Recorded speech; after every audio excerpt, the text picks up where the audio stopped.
కనకదుర్గ ఉత్సవాలు నిర్వహించడం అందరికీ సాధ్యం కాదని పూర్వజన్మలోని శుభకర్మల ఫలితంగానే అమ్మవారి సేవ నిత్య పూజ దశమి ఉత్సవాలు చేయడం సాధ్యమవుతుందని స్వయంభు భోగి గణపతి పీఠం వ్యవస్థాపక ఉపాసకులు దూసలపూడి రమణరాజు పేర్కొన్నారు. కాకినాడ నగర గ్రామీణ ప్రాంతాలలో 10 రోజుల పాటు దుర్గా ఉత్సవాలు అన్న సమారాధన చేస్తున్న వారిని గుర్తించి గణపతి పీఠం అభినందనలతో ప్రత్యేక ప్రశంసా పత్రాలు అందజేస్తున్నామన్నారు. శ్రీవారి పాదాల వద్ద శనివారం జరిగిన 107వ జపయజ్ఞ పారాయణలో అభినందన పత్రాలను ప్రత్యేక పూజలో ఉంచి పంపిణీ ఏర్పాటుకు సిద్ధం చేశారు. సోమవారం నుండి వీటిని కమిటీలకు అందిస్తామన్నారు. శ్రీవారి సేవకులు గోవిందస్వామి దంపతులు సత్యవేణి, విజయలక్ష్మి, వరలక్ష్మి, నాగమణి, మల్లికా కుమారి, పద్మావతి, వెంకటలక్ష్మి, అనంతలక్ష్మి, వెంకటేశ్వరి తదితరులు తోమాల సేవ శ్రీచక్ర పూజ నిర్వహించి లక్షవత్తులతో అఖండ హారతి అందజేశారు. శ్రీ జ్ఞానపరశునామ సమేత శ్రీకాళహస్తీశ్వర స్వామివారిని, పాతాళ గణపతిని, భక్త గణపతిని అక్కడ దర్శించుకుని తిరుమల 7 కొండల మీదకి వెళ్ళి అక్కడ తలనీలాలు సమర్పించుకుని ఆ విధంగా ఆ కార్యక్రమాలను కూడా పూర్తి చేసుకుని భోగి గణపతి పీఠానికి రావడం జరుగుతుంది. వచ్చిన తర్వాత ఈ అక్టోబర్ 11వ తేదీన అంటే శనివారం నాడు ఇక్కడ శ్రీ స్వామివారికి సుప్రభాత వేళలో దివ్య కళ్యాణ ఉత్సవం జరుగుతుంది. ఆ రోజున 3000 మందికి భారీ అన్న సంతర్పణ జరుగుతుంది.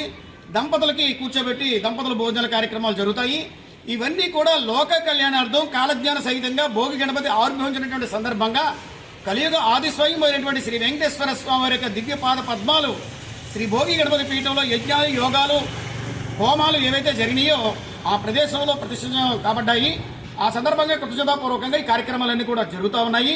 కాబట్టి 50 మంది కూడా ఈ కార్యక్రమంలో భాగస్వాములై లోక కళ్యాణ కారకమైనటువంటి శ్రీకరం శుభకరమైనటువంటి దివ్యమంగళ ఆశీస్సులు పొందవలసిందిగా భోగి గణపతి పీఠం విజ్ఞప్తి చేస్తూ, అదేవిధంగా ఈ కాకినాడ నగరంలో కానీ రూరల్లో కానీ విజయదశమి ఉత్సవాలు చేస్తున్నటువంటి వారు ఎవరైతే ఉన్నారో వారందరికీ కూడా శ్రీవారి సేవా సమాజం తరపున వారందరికీ కూడా అభినందన పత్రాలు అందించడం జరుగుతుంది. ఎందుకు అంటే అమ్మవారి ఉత్సవాలు చేయడం అంటే మాటలు కాదు, పూర్వజన్మ సుకృతం ఉంటేనే ఆ యొక్క అమ్మవారి దీక్ష కానీ, అమ్మవారి ఉత్సవాలు కానీ, అమ్మవారి యొక్క దాతృత్వ కార్యక్రమాలు కానీ చేయగలుగుతారు. కాబట్టి ఆ ఉత్సవ నిర్వాహకులకు, ఆ కమిటీలకి, ఆ దాతలకు అందరికీ కూడా అభినందన పత్రం అందజేసేటువంటి కార్యక్రమం జరుగుతుంది. ఈ రోజు పూజా కార్యక్రమంలో వాటిని ఉంచి సోమవారం నుంచి వాటిని అందరికీ కూడా అందజేయడం జరుగుతుంది. ఎవరైతే ఈ దుర్గా ఉత్సవాలు కాకినాడ సిటీలో కానీ నగరం రూరల్లో కానీ నిర్వహిస్తున్నారో వారు 9948146399 9948146399 నెంబర్కి మీ అడ్రస్ను వాట్సాప్ చేసి మీ ఉత్సవ విగ్రహాన్ని వాట్సాప్ చేసినట్లయితే మీ అడ్రస్ దగ్గరికి వచ్చి శ్రీవారి సేవా సమితి వారు మీ యొక్క అభినందన పత్రాన్ని